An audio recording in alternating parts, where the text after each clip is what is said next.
কক্সবাজারের অন্যতম সামাজিক সংগঠন স্বপ্নের সিঁড়ির সভা অনুষ্ঠিত হয়েছে। ১ আগস্ট বিকালে শহরের বার্মিস মার্কেট এলাকায় ক্রীড়া সম্মেলন কক্ষে এই সভা অনুষ্ঠিত হয়।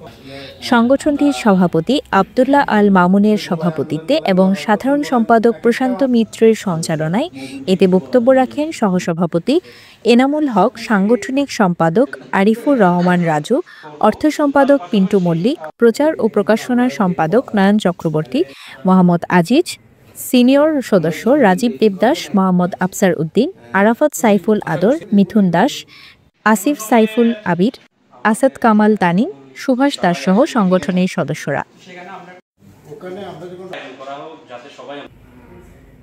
সভায় সাড়ম্বর আয়োজনে স্বপ্নের সিঁড়ির ২ দশক পূর্তির সিদ্ধান্ত গৃহীত হয়। এছাড়া বৃক্ষরোপণ, ব্লাড নির্ণয় কর্মসূচির ও ফুটবল টুর্নামেন্ট আয়োজনের পাশাপাশি সমুদ্র সৈকত এলাকায় চিকিৎসা ক্লিনিক স্থাপনের জন্য মানববন্ধন ও জেলা প্রশাসক বরাবর স্মারকলিপি প্রদানের সিদ্ধান্ত গৃহীত হয়।